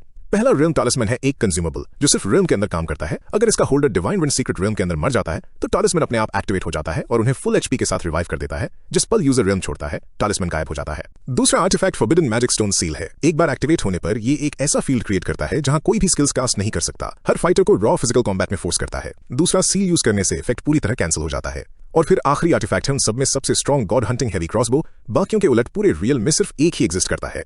ये इस जगह का सबसे डेडली हथियार है जो 2 मिलियन से कम स्टैमिना वाले किसी भी चीज को तुरंत मारने के काबिल है। वैंग कहता है कि ज्यादातर न्यूकमर्स फ्रैगमेंट्स इकट्ठा करने पर इतने फोकस्ड होते हैं कि वो कभी रियलाइज नहीं करते कि असली प्रायोरिटी इस क्रॉसबो को ढूंढना है। हमारा बॉय मन ही मन मानता है कि उसे इनमें से किसी भी चीज का कोई आइडिया नहीं था। वैंग के दावे रिलायबल हैं या नहीं, ये अभी भी डिबेट का विषय है, लेकिन क्योंकि वैंग चेस्ट लोकेशंस जानता है और चेस्ट्स वैसे भी फ्रैगमेंट्स देते हैं तो उसे टेस्ट करने में कोई हर्ज नहीं है। वो अपना टेलीपोर्टेशन स्टोन वैंग के हाथ में रखता है और उसे रास्ता दिखाने के लिए कहता है। वैंग फिर से शुक्रगुजार होकर चुकता है। उसे स्पिरिट टेम्परिंग लिक्विड पाने में मदद करने का वादा करते हुए दोनों रियल में गहराई तक सफर करते हैं। ट्रेल के साथ साथ उनका सामना बीस्ट गार्डेड चेस्ट से होता है जैसा वैंग ने डिस्क्राइब किया था, और उनमें से कोई भी सो कॉल्ड फियर्स बीस्ट्स हमारे बॉय के सामने एक सांस से ज्यादा नहीं टिकते। आखिरकार उन्हें अपना पहला रियल आर्टिफैक्ट मिलता है। एक स्क्रीन अपीयर होती है डिवाइन ड्रॉइड सीक्रेट टैलिस्मन दिखाते हुए लेजेंडरी ग्रेड एक कंज्यूमेबल जो होल्डर को फुल एचपी के साथ रियल के अंदर रिवाइव करता है और उनके जाने पर गायब हो जाता है। हमारा बॉय मानता है कि वो वैंग पर थोड़ा भरोसा करने लगा है, लेकिन वैंग के अजीब तौर तरीके अभी भी उसे सतर्क करते हैं। वो अपना गार्ड पूरी तरह गिराने से इनकार करता है। Chapter 185 divine ruins secret realm peak forest. सब कुछ इस विशाल इंटरकनेक्टेड वर्ल्ड का हिस्सा था। भले ही वैंग शुरू से अजीब बिहेव कर रहा था, वो लू को नियो और ट्रेयाक आर्च के ट्रेजर चेस्ट की तरफ अजीब सटीकता के साथ गाइड करता रहा। लू अभी के लिए फॉलो करता रहा। यकीन था कि वैंग कुछ बड़ा छुपा रहा है। जब वो सोच विचार कर रहा था, लू अचानक आगे शूट हुआ हवा को चीरते हुए जैसे कोई डॉल्फिन समंदर की सतह तोड़ रही हो तेजी से, और तेज एक्सेलरेट करते हुए उसके पीछे वैंग ऑ में चिल्लाया, यंग मास्टर लू को अनइमेजिनेबल बताते हुए, और कहा कि उन्हें फॉलो करना उसका अब तक का सबसे बेस्ट डिसीजन था। लू फिर धीमा हुआ। उसने बस उसे चापलूसी बंद करने के लिए कहा। उसने अभी तक एक भी फ्रैगमेंट नहीं देखा था गॉड हंटिंग हेवी क्रॉसबो तो दूर की बात है जो वैंग ने प्रॉमिस किया था। वैंग की आवाज टूट गई जैसे ही वो खुद को डिफेंड करने के लिए भागा, इंसिस्ट करते हुए कि वो कभी झूठ बोलने की हिम्मत नहीं करेगा और जो कुछ उसने कहा वो सच था। उसने जल्दी से ऐड किया कि रियल बिखरे हुए चेस्ट से भरा हुआ था। अगर वो फ्रैगमेंट से गॉड हंटिंग क्रॉसबो चाहते थे तो उन्हें किसी और से पहले उन्हें लूटना होगा। जिस पर लू ने टच डाउन किया, उसने फ्लिप किया, अगला चेस्ट खोला और वो भी सरप्राइज में रुक गया जो उसमें से बाहर फूटा। वैंग लगभग गिर गया चिल्लाते हुए कि लू की किस्मत नेचर के हर कानून को डिफाई करती है। उसके पीछे आदमी चिल्लाया कि ये दूसरा आर्टिफैक्ट था, जिसका मतलब था कि गॉड हंटिंग क्रॉसबो पास ही होना चाहिए। एक स्क्रीन लू की आंखों के सामने मटेरियलाइज हुई। मैजिक बैनिंग शेल सील, इसे सिर्फ डिवाइन रूइंड सीक्रेट रम के अंदर यूज किया जा सकता था और ये 5 किलोमीटर का डोमेन जनरेट करता था जहां कोई स्किल्स कास्ट नहीं की जा सकती थी। दूसरा सील एक्टिवेट करने से फील्ड तुरंत कैंसिल हो जाता था। लू वापस चेस्ट की तरफ मुड़ा। अंदर की आग मध्यम हो रही थी, फिर भी चमकती हुई फ्लेम लाइक एनर्जी की लहरें बाहर गिर रही थीं। वो बड़बड़ाया कि अभी और भी था एक सुनहरा स्क्रोल। धीरे से व्यू में ऊपर उठा। Enchantment weapon breakthrough scroll. एक और स्क्रीन ने इसका इफेक्ट एक्सप्लेन किया। लेजेंडरी प्लस वेपन को इवॉल्व करने के काबिल 25% सक्सेस रेट के साथ वैंग ऐसा लग रहा था जैसे वो एक्साइटमेंट से फट जाएगा। वो चिल्लाया कि 20% से ज्यादा सक्सेस वाले स्क्रोल्स अनइमेजिनेबली रेयर थे, इतने रेयर कि प्रोफेशनल एन्चांटर्स भी एक क्राफ्ट करने में स्ट्रगल करते थे। उसने इंसिस्ट किया कि लू अब सिर्फ लकी नहीं था, वो एग्जिस्टेंस के एक पूरी तरह अलग प्लेन पर था। लू ने इस पर सोचा। उसकी तलवार और धनुष दोनों लेजेंडरी प्लस थे और डिवाइन बोन आर्मर उसके पीछे होने के साथ अपने डार्क सर्पेंट बो पर ब्रेक थ्रू अटेम्प्ट का रिस्क लेना वर्थ इट था। इक्विपमेंट फेलियर पर भी नहीं टूटेगा। उसने स्क्रोल एक्टिवेट किया। अगली स्क्रीन फ्लैश हुई। डार्क सर्पेंट बो ड्रैगन रोर लेजेंडरी प्लस। वैंग पूरी तरह अपना आपा खो बैठा, बार बार होली क्रैप चिल्लाते हुए। जैसे ही चेस्ट से गोल्डन एनर्जी फूट पड़ी, एक और विंडो अपीयर हुई, रिवील करते हुए डार्क सर्पेंट बो dark dragon roar legendary plus strength plus 59+118 के साथ डिटेल्ड एनालिसिस टेक्स्ट की लहरों के बाद लू तुरंत समझ गया। बेस स्टैट्स अब मायने नहीं रखते थे। असली ताकत सारे एट्रीब्यूट्स के 30% बूस्ट से आती थी जो उसके डिवाइन बोन आर्मर की पावर को मल्टीप्लाई करती थी। और ड्रैगन रोर एरोज अब एडिशनल 45% एट्रीब्यूट बूस्ट कैरी करते थे, प्लस पियर्सिंग डैमेज जो 1 मिलियन के 45% के बराबर था। कोई भी मेजर क्लैन कभी ऐसे हथियार को टॉलरेट नहीं करेगा जो गॉड हंटिंग क्रॉसबो को चैलेंज करने के काबिल हो। ठीक तभी उसका ट्रायर मैप सिस्टम पल्स हुआ। उसकी सांस थम गई। क्या ये वही है? उसने मैप आइकन टैप किया और एक स्क्रीन अपीयर हुई लू फैन ट्रेजर मैप की डिलीवरी पर कंग्रेचुलेट करते हुए। डिवाइन टियर ट्रायर मैप जो उसने इतने लंबे समय से नहीं देखा था, आखिरकार उसके पास लौट आया। जैसे ही लू ने इसे स्टडी किया, वैंग ने चेस्ट जोर से बंद किया और जल्दी से पास आया, अर्ज करते हुए कि उन्हें कैंप करना चाहिए क्योंकि देर हो रही थी। लू ने उसे तुरंत चुप करा दिया। आराम करना ऑप्शन नहीं था। वो पूरी रात फ्रैगमेंट्स इकट्ठा करेंगे। एक ग्लोइंग इंटरफेस ने स्टेट किया। Divine ruined secret realm area level 100 to 200 feet. लू ने मैप टैप किया और वैंग को बात करना बंद करने और फोकस करने के लिए कहा। उसे जानना था कि इस रियल्म में कहां वो ऐसी जगह ढूंढ सकते हैं जो झील में हड्डियों से भरी हो। वैंग ने दावा किया कि वो जगह जानता है, लेकिन वार्न किया कि ये कम से कम 2 दिन का सफर है। उसने घबराहट में ऐड किया कि लू नॉर्मल चैलेंजर्स से कहीं तेजी से प्रोग्रेस कर रहा था, जिनमें से ज्यादातर को फाइनल स्टेज तक पहुंचने में आधा महीना लगता था, इसलिए उन्हें जल्दी करने की जरूरत नहीं थी। लू ने सब इग्नोर कर दिया। 2 दिन ठीक थे, वो अभी निकल रहे थे और बेहतर होगा। वैंग उसे तुरंत अलर्ट करे अगर वो रास्ते में कोई ट्रायर चेस्ट स्पॉट करे। वैंग डेस्परेटली लू की पेस मैच करने के लिए स्ट्रगल करता रहा। जैसे ही वो आगे बढ़े, नॉन स्टॉप हांफते हुए, जबकि लू एक फैंटम की तरह आगे ग्लाइड कर रहा था। 2 दिन बाद वैंग के कोलैप्स होने की कगार पर वो घनी झाड़ियों से गुजरे लू के ख्याल एक पल के लिए भटक गए। Divine born ancient God war के बाद से उसने 3 डिवाइन ग्रेड ट्रायर मैप्स इकट्ठा किए थे। फिर भी रियल्म हंटर ब्लैक रैट कभी नहीं जानता था कि कोई कहां लोकेटेड है। ये मैप रियल्म के अंदर ही था, इसलिए उसे जल्द से जल्द खजाना ढूंढना था। अफसोस वैंग उड़ नहीं सकता था। उनकी पेस इसकी वजह से सफर कर रही थी। फिर भी वैंग ने उसे दर्जनों चेस्ट्स खोलने में मदद की थी और लू के पास उसकी वजह से पहले ही 5 फ्रैगमेंट्स थे। लू रुक गया। वैंग ने कमजोरी से आगे इशारा किया, कहते हुए कि वो पहुंच गए हैं। लू ने एरिया सर्वे किया और तुरंत पहचान लिया। Divine ruins secret realm bone lake ये मैप से परफेक्टली मैच करता था। उसने वैंग को वहीं रहने और आराम करने के लिए कहा। वो बाकी अकेले हैंडल करेगा। वैंग पैनिक हुआ, लेकिन एक्सेप्ट कर लिया। उसने लू को याद दिलाया कि वो वैसे भी उड़ नहीं सकता और अगर उसने भागने की कोशिश भी की तो लू उसे तुरंत पकड़ लेगा, खासकर अब जब वो मुश्किल से खड़ा हो सकता था। एक स्क्रीन अपीयर हुई लू के खजाने की लोकेशन की तरफ। अप्रोच को मार्क करते हुए उसने अज्यूम किया कि इनाम झील के बॉटम पर है और डाइव करने के लिए तैयार हुआ। लेकिन जैसे ही उसने आगे कदम बढ़ाया, वो जम गया। हड्डियां शोरलाइन पर ढेरों में पड़ी थीं और फिर भी झील खाली नहीं थी। एक लड़ाई पहले से चल रही थी। एक सफेद चिड़िया एक हल्किंग गोरिल्ला टाइप क्रीचर पर चिल्लाई। उसे धीमा कहते हुए गोरिल्ला वापस भुनकर चिड़िया को चुप रहने और हमला करने के लिए कहते हुए मॉन्स्टर्स और बीस्ट्स पानी की सतह पर वायलेंटली टकराए। एक स्क्रीन फ्लिकर हुई। Bone lake giant crocodile level 120 feet. सफेद चिड़िया ऊपर से स्वूप चिल्लाते हुए कि ये फैमिली का ड्रैगन टेमर आ गया है और उन्हें उसके इंटरफेयर करने से पहले लड़ाई खत्म करनी होगी। 2 और स्क्रीन्स अपीयर हुई। Liqing Feng crane form level 110 crane mage C rank noble house western territories. Yuanzhang level 110 giant ape warrior class C rank noble house western territories. Gorilla दहाड़ा डिक्लेयर करते हुए कि वो जायंट क्रोकोडाइल को रोके रखेगा जब तक बाकी न्यूकमर को ब्लॉक करते हैं। वो क्रोकोडाइल से टकराए लहरें क्रैश करवाते हुए जैसे ही बीस्ट वाइल्ड तरीके से थ्रैश हुआ, गोरिल्ला चिल्लाया कि अगर उन्होंने ये फैमिली के ब्रैट को हरा दिया तो वो एक सॉलिड अलायंस बना सकते हैं। सीन शिफ्ट हुआ। एक मास्क आदमी उन्हें देख रहा था। उसकी आवाज बर्फीली थी। जैसे ही उसने कहा कि कोऑपरेट करने पर राजी होने के बावजूद उन्होंने तुरंत अपना वादा तोड़ दिया, तो अब उन्हें पहले अपनी वफादारी साबित करनी होगी। एक स्क्रीन लू की आंखों के सामने फ्लैश हुई। लियांगशन level 110 black mage C rank noble house of the western territories. Lu ने तुरंत ली किंगफेंग और युआनजांग को सीनियर सेस की डिस्क्रिप्शन से पहचान लिया, लेकिन ये ब्लैक क्लोक मेज अजनबी था। लियांगशन ठंडे ढंग से बड़बड़ाया कि लेवल 65 पर समनिंग क्लास के साथ डिवाइन रूइंड सीक्रेट रियल्म में एंटर करने वाला कोई भी बेसिकली यहां को चलने के लिए आया है। वो ऊपर की तरफ ड्रिफ्ट हुआ। जैसे ही अनगिनत स्केलेटन्स उसके चारों तरफ स्पाइरल हुए, फिर बोन रिकंस्ट्रक्शन एक्टिवेट किया। एक स्क्रीन ने एक्सप्लेन किया कि बोन रिकंस्ट्रक्शन पास की हड्डियों को शॉर्ट ड्यूरेशन के लिए रिजरेक्ट करने के लिए डार्क मैजिक यूज करता है। कंट्रोल क्वांटिटी पूरी तरह कास्ट के स्पिरिट स्टैट पर निर्भर करती है। सफेद चिड़िया इरिटेबली हिसकिया कहते हुए कि वो जानती थी ब्लैक मेज अपनी असली ताकत छुपा रहा था और उस पर भरोसा नहीं किया जा सकता। गोरिल्ला स्नॉट किया कहते हुए कि इनमें से कुछ मायने नहीं रखता, अगर ब्लैक मेज ने कुछ भी फनी ट्राई किया तो वो नहीं बचेगा। लू शांति से देख रहा था। मेज क्रीचर्स समन नहीं कर रहा था, वो बस बैटलफील्ड पर पड़ी हड्डियों को यूज कर रहा था। कोई हैरानी नहीं कि वो डेस्परेटली अलायंस चाहता था। लियांगशान और ऊंचा उठा चिल्लाते हुए कि लू को लेवल 100 से ऊपर के डिवाइन टियर क्लास की ताकत देखनी चाहिए, कुछ ऐसा जो किसी भी ऑर्डिनरी समनर से कहीं परे है। उसके कमांड पर स्केलेटन्स का तूफान आगे बढ़ा। लू ग्रिन किया। अगर ब्लैक मेज लड़ना चाहता था तो वो खुशी से उनके सो कॉल्ड अलायंस की फाउंडेशन टेस्ट करेगा। चैप्टर 186। ब्लैक मेज ने खुद को संभाला लू को घूरते हुए और मांग करते हुए कि उसका क्या मतलब है। लू ने बस अपनी आंखें सिकोड़ लीं और फिर अपनी पूरी ताकत के साथ आगे एक्सप्लोड हुआ। लियांगशान चीखा, लेकिन वार्निंग बहुत देर से आई। लू का मुक्का सीधा उसके टॉर्सो के आर पार हुआ, उसकी पीठ से साफ बाहर फूटते हुए। एक स्क्रीन अपीयर हुई। Godborn descent available only when the godborn arm guard is equipped after casting giant. ये एक्सप्लेन करता है कि आर्म्ड गार्ड इक्विपमेंट स्लॉट भी ऑक्यूपाई नहीं करता और सारे एट्रीब्यूट्स को 300% मल्टीप्लाई करता है। ब्लैक मेज गैग किया, खून खांसते हुए जैसे ही वो चीखा।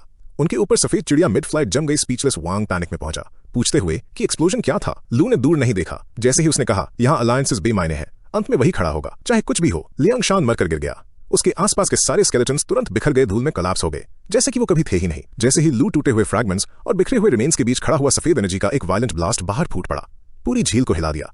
गोरिल्ला डर में अकड़ गया, फुसफुसाते हुए कि ब्लैक मेज सच में बस ऐसे ही मर गया। चिड़िया पैनिक में पीछे फड़फड़ाई चिल्लाते हुए कि ये न्यूकमर्स बहुत डेंजरस है और उन्हें तुरंत भागने की जरूरत है। गोरिल्ला भागने के लिए घूमा भी अपनी खराब किस्मत को कोसते हुए, लेकिन उसके पीछे जायंट क्रोकोडाइल दहाड़ा पूरी बोन लेक को हिला दिया।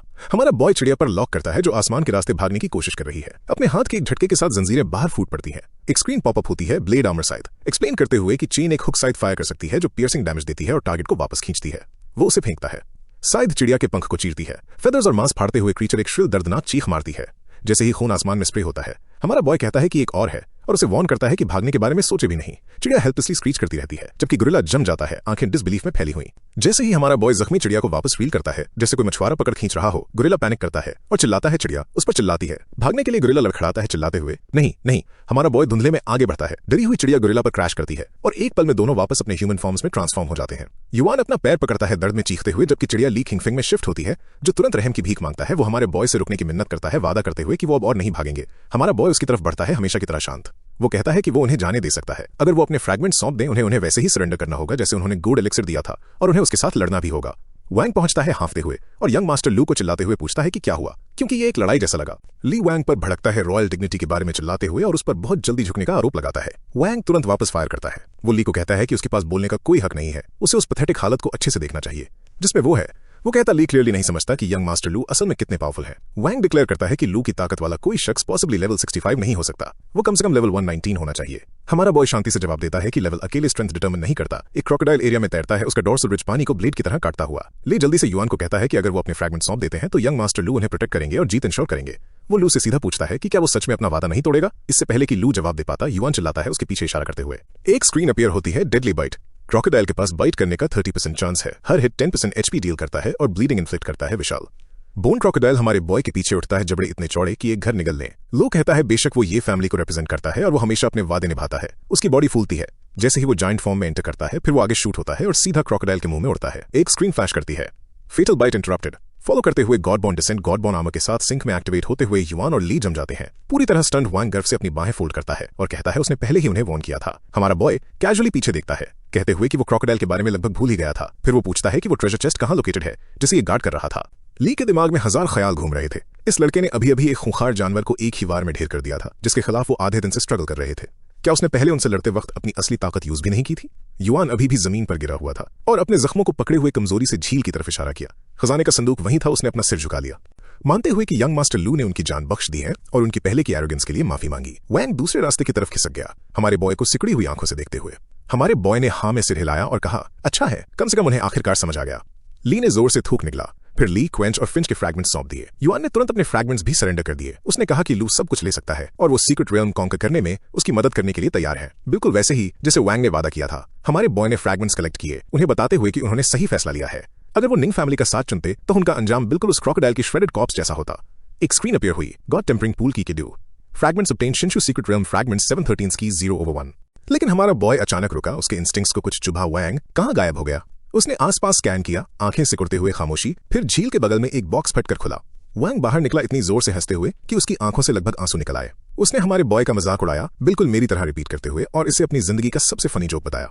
उसने कहा कि वो शुरू से उसके साथ खेल रहा था और पूछा कि क्या हमारा बॉय सच में मानता था कि वो कोई अंधा वफादार फॉलोअर है। एक स्क्रीन मटेरियलाइज हुई, Hunter guard heavy crossbow 3 arrows remaining usable only in the Shinshu secret realm. Chapter 187 bone lake के शिंशु सीक्रेट रेल्म के अंदर वैंग क्रॉसबो पकड़े खड़ा था। अपनी खुद की किस्मत से पूरी तरह स्टंट उसने ऐसा एक्ट किया जैसे उसे पहले से पता था कि किस ट्रेजर चेस्ट में आर्टिफैक्ट था। ये नाटक करते हुए कि उसने बाकी सबको बस उस जानवर को हटाने के लिए यूज किया जो उसे ब्लॉक कर रहा था। एक और स्क्रीन अपीयर हुई hunter god heavy crossbow loaded. उसके बाद एक और जो बचे हुए तीर दिखा रही थी। वैंग ने अपना सिर पीछे फेंका और चिल्लाया कि वो हमेशा से किस्मत का धनी रहा है। इस पल से आगे उसने खुद को शिंशु सीक्रेट रेल्म का एब्सोल्यूट रूलर डिक्लेयर कर दिया। उसकी हंसी पागलों की तरह झील के आर पार गूंजी। हमारे बॉय का एक्सप्रेशन काला पड़ गया। वो वैंग की तरफ बढ़ा, हर मूवमेंट से गुस्सा रेडिएट हो रहा था। युआन डिसबिलीफ में घूरता रहा। बोन लेक को गार्ड करने वाला जायंट क्रोकोडाइल किसी रैंडम चेस्ट को प्रोटेक्ट नहीं कर रहा था, वो लेजेंडरी हंटर्स हैवी क्रॉसबो को शील्ड कर रहा था। ली ने अपनी खराब किस्मत को कोसा रोते हुए कि काश उन्होंने क्रोकोडाइल को पहले ही मार गिराया होता। हमारा बॉय आगे बढ़ा, आवाज ठंडी। उसने कहा वो हमेशा जानता था कि वैंग कभी न कभी धोखा देगा। पहले उसे लगा था कि वैंग निंग फैमिली की तरफ डिफेक्ट करेगा, लेकिन अब सीन अनफोल्ड होते देख वो समझ गया कि वैंग असल में किस तरह का क्रीचर था। हमारे बॉय की आंखें ब्राइट ब्लू चमकी जैसे ही उसने वैंग को ऐसे देखा जैसे वो दुनिया का सबसे बड़ा बेवकूफ हो। उसने सीधा कहा कि वो गलतफहमी में है। क्या वैंग सीरियसली सोचता है कि हंटर गॉड हैवी क्रॉसबो वैसे एग्जिस्ट करता है जैसे वो इमेजिन करता है?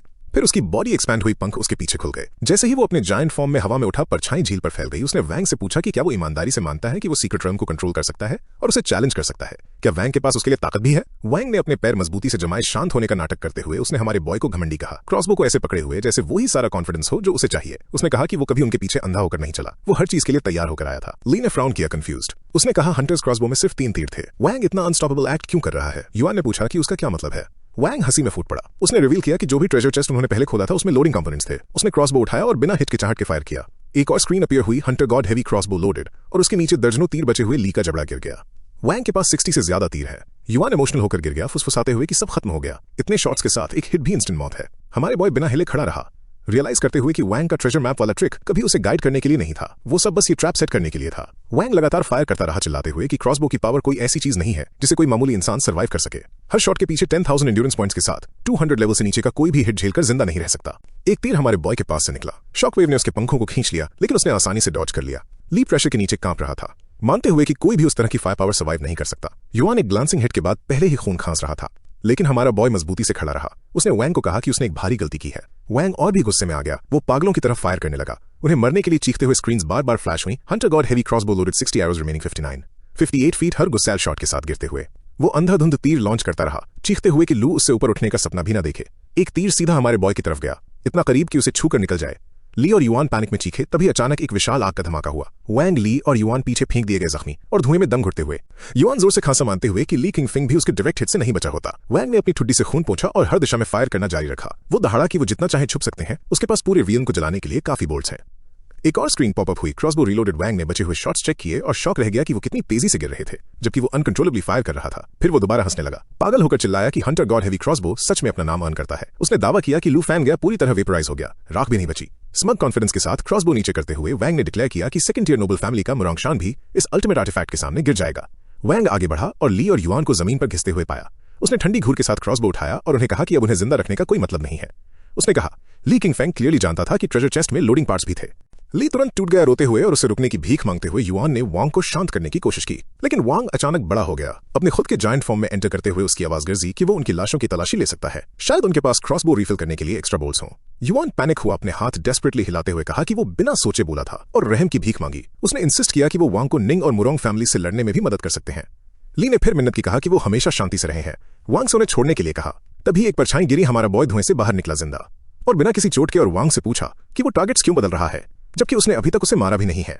वांग की आंखें फैल गईं जैसे ही हमारा बॉय मलबे के बीच से चला आ रहा था, कहते हुए कि उसने पहले ही बताया था कि वो कितना बेवकूफ है और 100 तीरों के साथ भी उनमें से कोई उसे चोट नहीं पहुंचा पाएगा। एक स्क्रीन अपीयर हुई। God aura, God crystal core की पावर यूज करके लाइट ब्लेड आर्मर और डार्क ब्लेड आर्मर के बीच शिफ्ट ऑरा शिफ्ट हुआ। लाइट ब्लेड आर्मर उसकी बॉडी पर भड़क उठा। वांग चीखा कि ये नामुमकिन है, लू अभी भी जिंदा है। हमारे बॉय की आवाज सख्त हो गई। जो कोई भी उसके ब्लेड आर्मर पर हाथ डालने की हिम्मत करेगा उसका मरना तय है। एक और स्क्रीन अपीयर हुई। Light bearer blade mail 1% HP पर सेकंड रीजनरेट करता है। Basic attacks holy damage gain करते हैं जो स्पिरिट एट्रीब्यूट्स एक्टिवेट करते हैं। वाइन ने पैनिक में फिर से फायर किया, चिल्लाते हुए कि पहले क्रॉसबो सर्वाइव करना बस डम लक था। एक और तीर हवा को चीरते हुए निकला, लेकिन हमारे बॉय ने बस उसे घूरा। उसने हाथ बढ़ाया और उसे अपने नंगे हाथ से रोक लिया। वाइन जम गया। ली और युआन ऐसे घूर रहे थे जैसे उनकी आत्मा भी उनके शरीर से निकली हो। हमारे बॉय ने कहा कि क्रॉसबो इतना स्ट्रांग नहीं है और वैंग को रियलाइज करना चाहिए था कि उसका स्टैमिना 2 मिलियन से कहीं ज्यादा है। उसने तीर में एनर्जी चैनल की उसे ट्रांसफॉर्म करते हुए शाफ्ट खड़काया। जैसे ही वो एक ग्लोइंग पर्पल ड्रैगन एरो में रीशेप हुआ, एक नई स्क्रीन अपीयर हुई। Dragon arrow stray dragon starry dragon blood line use करके स्टारी ड्रैगन ऑरा ग्रांट करता है हर कुछ सेकंड्स मेन स्ट्रेंथ 100% बढ़ाता है। वांग कांपा, फुसफुसाते हुए कि ये नामुमकिन है, कोई उस तीर को पकड़ नहीं सकता। हमारे बॉय ने उसे शांति से उठाया और सीधा वापस उसकी तरफ फायर कर दिया। उसने डिक्लेयर किया कि इस सीक्रेट रेल्म के अंदर जो सब कुछ डिसाइड करता है वो गॉड फ्लेयर हेवी क्रॉसबो नहीं है, वो खुद है। एक स्क्रीन फ्लैश हुई। Godborn descent available. Godborn armor active, no equipment slot required, all attributes plus 300%. हमारे बॉय ने एक आखिरी एब्सोल्यूट लाइन के साथ इसे खत्म किया। अब वो इंचार्ज है। एक और स्क्रीन अपीयर हुई dragon aura. Starry sky dragon ready to activate purple तीर हवा को चीरते हुए निकला। वैंग चीखा रियलाइज करते हुए कि उसकी किस्मत ने आखिरकार उसे धोखा दे दिया है। जैसे ही तीर टकराया एक मैसिव एक्सप्लोजन हुआ, उसकी आखिरी चीख बोन लेक में गूंजी। उसकी किस्मत बस बहुत खराब थी। चैप्टर 188। जैसे ही ब्लास्ट फीका पड़ा और वैंग वजूद से मिट गया, धुआं आखिरकार जमने लगा। लेकिन तभी क्रेटर में कुछ हिला एक किताब झुलसी हुई। जमीन से धीरे से ऊपर उठी, फीके पड़ते अंगारों के बीच से ऊपर तैरते हुए हमारे बॉय ने उसे तुरंत छीन लिया। उसने उसे हाथों में पलट कर देखा, फ्राउन करते हुए। तो वैंग सिर्फ हंटर्स हेवी क्रॉसबो से ज्यादा छुपा रहा था। ये आदमी आखिर क्या कैरी कर रहा था? उसने इसे खोला। पहली लाइन ने उसका ध्यान खींचा।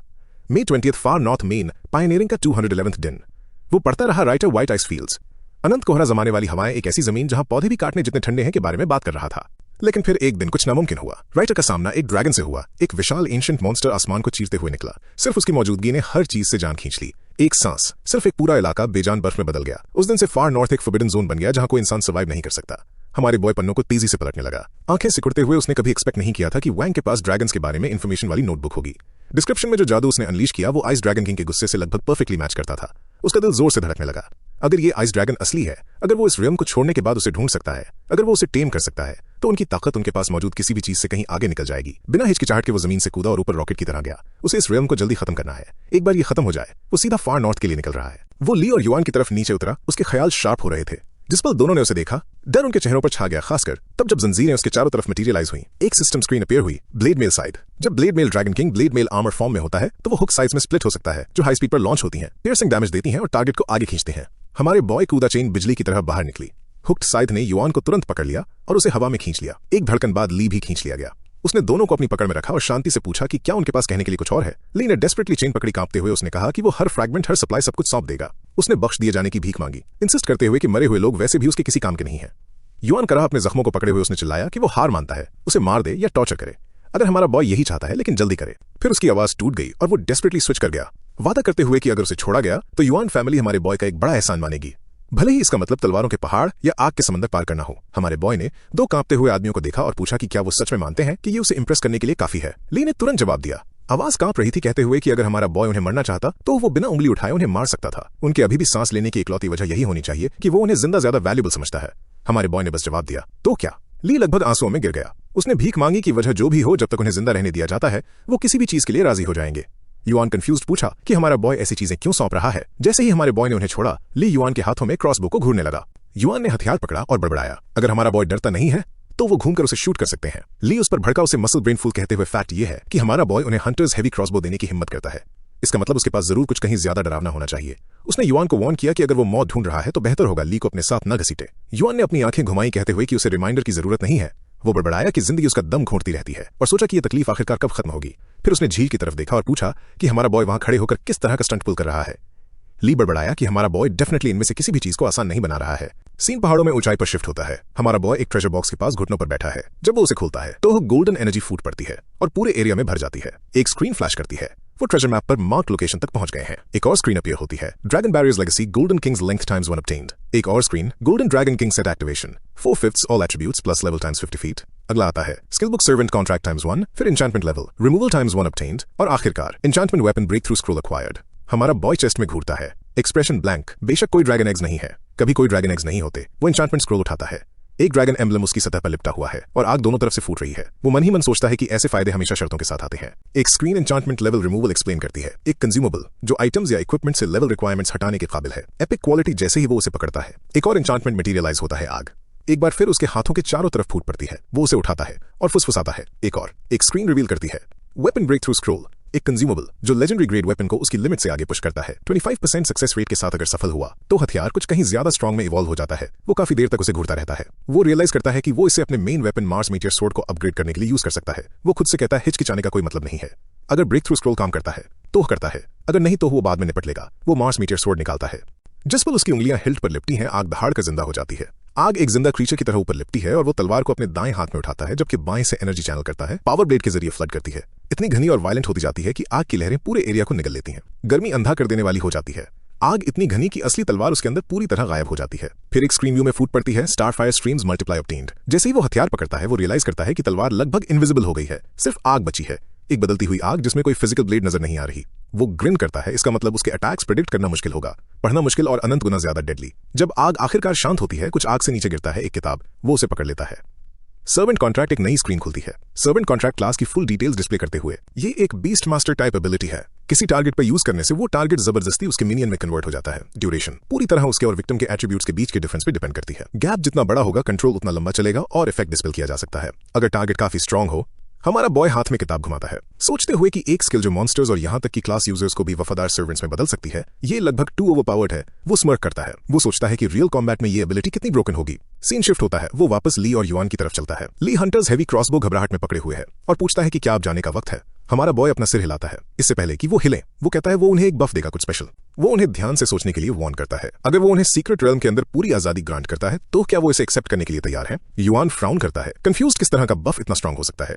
ली क्रॉसबो पर अपनी पकड़ टाइट करता है, हमारे बॉय को ऐसे घूरते हुए जैसे वो पहले से जवाब जानता हो। हमारा बॉय पूरे कॉन्फिडेंस के साथ मुस्कुराता है, बिल्कुल वैसा जैसा तुम सोच रहे हो। चैप्टर 189। जमीन कांपती है जैसे ही ब्लेजिंग रेड आइज वाले गोरिल्लास का एक झुंड युआन और ली की तरफ दौड़ता है। युआन हिचकिचाता नहीं है, उसका बफ इग्नाइट होता है, पावर उसके अंदर दौड़ती है और वो सेकंड्स में पूरी वेव को काट देता है। जब आखिरी बीस्ट गिरता है वो फ्रस्ट्रेटेड होकर गुर्राता है, शिकायत करते हुए कि डैम लुफैन उसे फ्री लेबर की तरह यूज कर रहा है। जिस पर उसका पैर ठीक होगा वो कसम खाता है कि वो उस बास्टर्ड को फिर से चैलेंज करेगा। Fair and square Li Qing Feng जो पूरे वक्त सुन रहा था स्नॉट करता है, अगर युआन का पैर पूरी तरह ठीक हो भी गया तब भी लुफैन उसे कीड़े की तरह कुचल देगा, इसलिए उसे सपने देखना बंद करना चाहिए और मरने से बचने पर फोकस करना चाहिए। ठीक तभी हमारा बॉय बाहर निकलता है, एक्सप्रेशन ब्लैंक। फ्री लेबर नहीं, इसे एलाइड कोऑपरेशन कहते हैं। वो कहता है ली किंग फेंग के उस डार्क मेज के साथ पास्ट शेरी अलायंस पर ताना मारते हुए ली किंग फेंग अंदर ही अंदर विंस करता है, जबकि हमारा बॉय उनके बगल में लैंड करता है और उसे कॉन्ट्रैक्ट एक्टिवेट करने और थोड़ी एक्सपी पास करने के लिए कहता है। बस कुछ चंक्स वो एक्साइटमेंट से बस कर रहा है। 70% सिर्फ एक की फ्रैगमेंट बचा है। युआन गुस्से में आगे बढ़ता है, वो सारा मेहनत का काम कर रहे हैं जबकि हमारा बॉय फायदा उठा रहा है। हमारा बॉय एक भाव उठाता है, तो एक्सप्लेन करो तुम्हारी एफिशिएंसी इतनी बेकार क्यों है? ले ने 7 बीस्ट मारे, तुमने सिर्फ 5। युआन फट पड़ता है चिल्लाते हुए कि वो मिली है और अगर हमारा बॉय को लगता है कि इतना आसान है तो उसे खुद मॉन्स्टर्स में चार्ज करके देखना चाहिए। उसे इग्नोर करते हुए हमारा बॉय ली की तरफ मुड़ता है, और तुम सिर्फ लो लेवल मॉब्स क्यों मार रहे हो? 100 से ऊपर कुछ नहीं, स्लैकिंग अगेन। ली किंग फेंग लगभग चोक कर जाता है, वो मुश्किल से दावा करता है कि उसकी किस्मत खराब थी, सिर्फ वीकलिंग्स मिल रहे थे। हमारा बॉय उसे एक स्लो लुक देता है, तो एक भी हाई लेवल बीस्ट नजर नहीं आया। ठीक है, मैं तुम्हारे लिए लेवल 120 बॉस समन कर देता हूं, तुम्हारी परेशानी बचा देगा। युआन और ली किंग फेंग दोनों तुरंत पैनिक करते हैं, वो अपने हाथ हिलाते हैं चिल्लाते हुए कि कोई जरूरत नहीं है, वो खुद हाई लेवल बीस्ट ढूंढ लेंगे। ली किंग फेंग इंसिस्ट करता है कि उसे बिल्कुल तकलीफ नहीं उठानी चाहिए। हमारा बॉय आलस से अपना हाथ उठाता है, गुड, मुझे बदकिस्मत गरीब लोगों को देखना पसंद नहीं है, हमेशा मदद करने का मन करता है। वो बैठ जाता है, एक सील्ड बॉक्स खोलता है और बड़बड़ाता है, देखते हैं क्या हमें आखिरकार आखिरी की फ्रैगमेंट मिलता है या नहीं। जिस पल बॉक्स अपीयर होता है उसके अंदर एक ग्लोइंग शेप बनती है, एक और की पर्पल एनर्जी लहरों में बाहर फूट पड़ती है। हमारा बॉय ग्रिन करता है, जब किस्मत चमकती है तो उसे कोई रोक नहीं सकता। एक स्क्रीन फ्लैश होती है, एक्वायर्ड गॉड फॉर्जिंग पूल की fragment X1, divine ruins secret realm fragments 1313 keys, health 0/1। आखिरकार वो गॉड फॉर्जिंग पूल की सिंथेसाइज कर सकता है, लेकिन तभी बॉक्स कांपता है, दरारें उसकी सतह पर फैल जाती हैं, जमीन उनके पैरों के नीचे जोर से हिलती है, तीनों जम जाते हैं। जैसे ही बॉक्स फट पड़ता है, लाल आग बाहर ब्लास्ट होती है, वो पीछे कूदते हैं। जैसे ही एक्सप्लोजन हवा को चीर देता है, युआन चिल्लाता है, मांग करते हुए कि ये कौन सा बुरा सपना अभी हुआ। ली किंग फेंग और हमारा बॉय डिसबिलीफ में घूरते हैं जैसे ही वायलेंट एनर्जी बाहर निकलती रहती है। हमारा बॉय उस गुस्सेल तूफान को देखकर आंखें सिकोड़ता है, किसी ने उससे पहले की मर्ज कर ली। लाल आग पहाड़ों के आर पार सर्च करती है, अपने रास्ते में सब कुछ निकलते हुए वो धाड़ती हुई आग में घूरता है, जबड़ा टाइट। जिसने भी वो मर्ज चुराया वो सिर्फ लकी नहीं था, वो फास्ट थे, बहुत फास्ट। उसे उनसे पहले गॉड फॉर्जिंग पूल ढूंढना होगा। अपना हाथ उठाते हुए वो बाकी दोनों को नॉर्थ वेस्ट लाइट पिलर की तरफ जाने का ऑर्डर देता है, जबकि वो सबसे करीब वाले की तरफ जाता है। जब आपका इंतजार किए बिना वो आसमान में लॉन्च होता है, उन्हें कांटेक्ट में रहने और कुछ भी बदलते ही रिपोर्ट करने के लिए कहता है। ली किंग फेंग जल्दी से एग्री करता है, युआन बड़बड़ाता है लेकिन ऑर्डर फॉलो करता है। घंटों बाद सीन शिफ्ट होता है, एक स्क्रीन फ्लिकर करती है। 2 hours later, divine hunters secret realm desolate valley. एक आदमी हमारे बॉय के सामने खड़ा है, सॉड्रॉन। वो उसे ओपन डिस्डेन के साथ ऊपर से नीचे तक देखता है, किसी ऐसे ब्राड के बारे में बड़बड़ाते हुए जो वहां घूम रहा है जहां उसे नहीं होना चाहिए। वो उसे स्कैमर्स कम कहता है और उसे आधा काटने की धमकी देता है। हमारा बॉय एक हाथ उठाता है, की तुरंत मटेरियलाइज होती है, आदमी का एक्सप्रेशन जम जाता है। एक्वायर्ड गॉड फॉर्जिंग पूल की मल्टीप्लाई बाय 1। हमारा बॉय कैजुअली कहता है, आदमी की पुतलियां सिकुड़ती हैं। वो की एक मेमोरी उसे हिट करती है। वो क्रीचर पहले उसे बता रहा था कि लड़का की सिंथेसाइज करने जितना लकी था, लेकिन अब वो उनकी है। ड्रैगन्स उसके चारों तरफ मटेरियलाइज होते हैं, आवाजों में गरज के साथ रिपीट करते हुए की हमारी है। हमारा बॉय मुड़ता है, एक स्टोन टेबल पर फैले मैप की तरफ चलता है। वो अपनी हथेली उस पर दबाता है, एनर्जी वायलेंट वेव में बाहर फूट पड़ती है। एक अचानक धुंधलापन, सुनहरी आंखें, एक भेड़िया सीधा उसके गले पर झपटता है। भेड़िया गुर्राता है, की सौंपने की मांग करते हुए वो अपनी जीभ क्लिक करता है। तो गॉड फॉर्जिंग पूल आखिरकार यहां नहीं है। फिर धरती कांपती है। गोल्डन आर्मर में लिपटी हुई एक विशाल पूंछ परछाइयों से खुलती है। क्रीचर आगे बढ़ता है, मॉन्स्ट्रस और शाही पैर प्लेटेड गोल्ड क्लॉज में लिपटा हुआ मुड़े हुए ब्लेड्स की तरह, लेकिन चेहरा एक भेड़िए का चेहरा जो जंगली ताकत से ट्विस्टेड है। एक स्क्रीन फ्लैश होती है, judgment glimpse, golden dragon kings claw. आग दहाड़ती है, सुनहरी और अंधा कर देने वाली एनर्जी साफ ड्रैगन की गर्दन के आर पार होती है। उसका सिर लुढ़कता है, खून एक क्रिम्सन फाउंटेन की तरह स्प्रे होता है। एक बूंद पानी पर गिरती है, वो अपना पैर जोर से पटकता है। झील लहराती है और कांच के टूटने की तरह ऊपर उठती है। वो फ्राउन करता है। Divine ruins, secret realm, reincarnation lake. झील पानी जैसी दिखती है, लेकिन सतह उसके बूट्स के नीचे ठोस है। ली किंगफिंग सांस फूली हुई पहुंचता है और एक्सप्लेन करता है। रियल्म स्पेशल जोन से भरा हुआ है, जैसे शैडो फॉरेस्ट, जहां सारे स्किल्स सील्ड थे। इस रीइंकार्नेशन लेक में जहां जो कुछ भी अंदर मरता है वो पानी के नीचे अनंत बार रिवाइव होता है। झील तभी जागती है जब इसके अंदर कुछ मरता है। हमारा बॉय कीको अपनी उंगलियों के बीच घुमाता है, उसमें पल्स होती एनर्जी को स्टडी करते हुए इंटरेस्टिंग, लेकिन वो वक्त बर्बाद नहीं कर सकते। इससे पहले कि वो और कुछ कह पाता, दुनिया फट पड़ी। ब्लेजिंग फायर का एक धनुष अपीयर होता है, उसका शॉट हवा को डेटोनेट करता है। वो पीछे कूदता है, जैसे ही ब्लास्ट उससे टकराता है कि उसके हाथ से फिसल जाती है, जमीन पर घिसती हुई जैसे एनर्जी उससे बाहर निकलती है। एक विशाल चिड़िया उतरती है, पंख जलती हुई परछाई डालते हुए उसकी आंखें उस पर लॉक हो जाती है। तो आखिरकार मैंने तुम्हें ढूंढ लिया, लूफैन। वो पीछे हटता है। घूर शार्प होती हुई सभी जगहों में से उसने यहां उसके अपीयर होने की उम्मीद नहीं की थी। विशाल चिड़िया अपनी नजर नीचे करती है, आवाज गुस्से से कांप रही है। आज मैं तुम्हारे खून का यूज करूंगी अपने भाई की आत्मा को स्वर्ग में ऑनर करने के लिए।